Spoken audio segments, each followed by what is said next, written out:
Hey everyone, I'm back! I know some of you may have forgotten about me since the 2010 remake, and it's been 40 years since I haunted my children's dreams for the first time.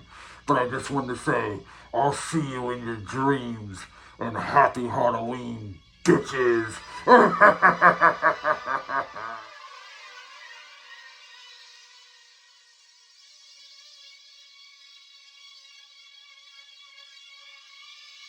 Hey everyone, welcome back to the channel. I hope you're all doing well out there. And I'm going to say this right up front.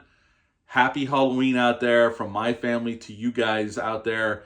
Halloween is upon us. This will drop on Wednesday because Halloween will be a busy day for me. But happy Halloween. I love this time of year. Today we're going to hop right into what we're going to talk about today. We're going to ignore all the rest of the stuff besides like, comment, and subscribe, please. I greatly appreciate that. Today, since the 40th anniversary is coming up in November, my big Halloween review is going to be Wes Craven's original A Nightmare on Elm Street. I just picked up this 4K a couple weeks ago. Finally got a chance to sit down and watch it. I will say up front before we hop into this disc is definitely worth owning if you're a fan of this film. It is the best the film has ever looked or sounded, so I highly recommend picking this up.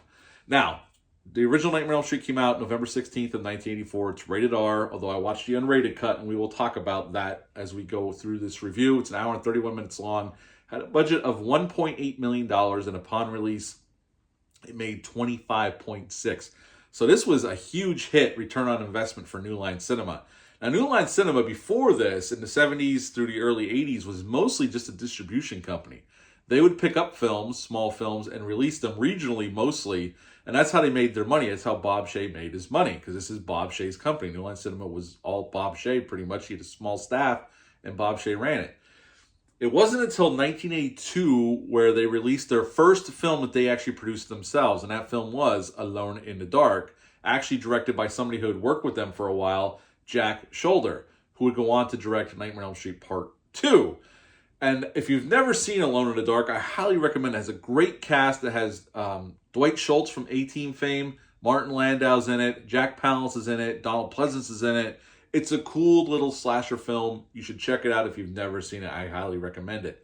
It wasn't until, and New Line was kind of teetering. They were kind of in financial trouble. And Wes Craven came along and showed him his script for this film, and they said, let's do it. And they gave $1.8 million, and they went off to do it. Now, this did make quite a bit of money and spawned a franchise that was still going up until 2010. I know with Wes Craven passing, there's been talk about doing another one. I hope we see another Freddy movie eventually. We know Robert Englund has retired pretty much from the character at this point, but I would love another Nightmare on Elm Street. But this has always been known as New Line Cinema was the house that Freddy built, because if it wasn't for Nightmare on Elm Street, I mean, they didn't see more successes really until the 90s when they got, and then obviously what they did to Lord of the Rings, which was a huge financial windfall for them. And then Warner Brothers kind of gobbled them up, and now they're Warner Brothers. But at the time, they were a very small distribution company. Wes Craven wrote and directed this film. Wes Craven, up until this point, had done The Last House on the Left and The Hills Have Eyes in the 70s. He had Deadly Blessing right before this. He had done a TV movie that I reviewed not too long ago. And it's called Summer of Fear, and this was his big break. He hadn't had much success in the 80s anyway, and he read an article about these people that were having extreme nightmares and didn't want to sleep. They had coffee pots in their bedroom, and they were terrified of sleeping because these severe nightmares they were having, and some of them ended up dying in sleep, supposedly during some horrific nightmares. And this sparked an idea in Wes Craven, and he created the Freddy character, and we have our first slasher dream demon in Freddy Krueger. Now, in this film, we have Heather Langenkamp as Nancy. We have Johnny Depp in his first film role ever, which now he's been around for a very long time, playing Glenn, Nancy's boyfriend. We got John Saxon, the great John Saxon as Lieutenant Thompson. He is Nancy's father. Robert Englund playing Freddy Krueger, or Fred Krueger as we know him in this film. Joseph Whipp, I only bring Joseph Whipp up, and I did in my Scream review because he plays the sergeant. He's the one John Saxon's character puts outside of Glenn's house towards the end of the film to watch his daughter's house and to let him know if anything weird happens across the street. And Joseph Whipp, Wes Craven would reteam with him in Scream 1 because he is the chief of police in Scream 1. I thought that's always cool when he shows up, and it always reminds me of Nightmare on Elm Street when I watch Scream.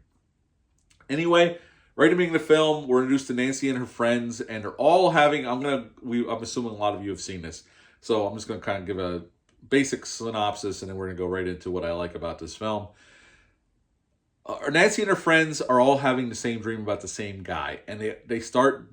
Tina dies first, and then Rod gets killed in the cell, and then Glenn gets killed in that scene where he gets sucked into the bed and all the blood fountain.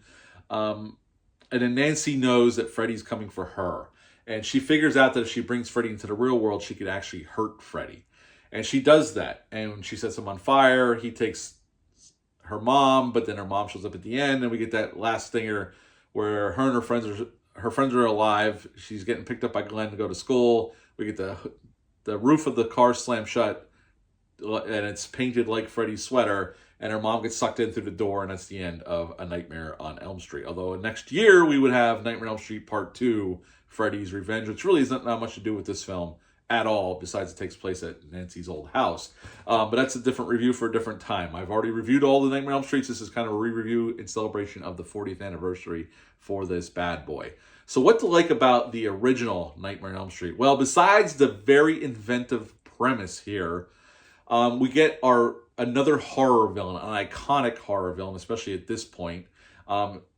Freddy is a great horror slasher, and he has, although he's a little bit different than Michael, Leatherface, and Jason, because he talks, and he has personality. That's the one thing Freddy always had over the other slashers. Now, I prefer Michael Myers still, but there's no doubt that Freddy has the personality out of all the slashers, the slasher icons. So Robert Englund does a lot with this role. In the first film, he's very dark. Yes, he has some dark humor in there a little bit. It gets crazier as the series goes on, as we all know, but in the first one, Freddy's pretty much straight-laced and dead serious in this film.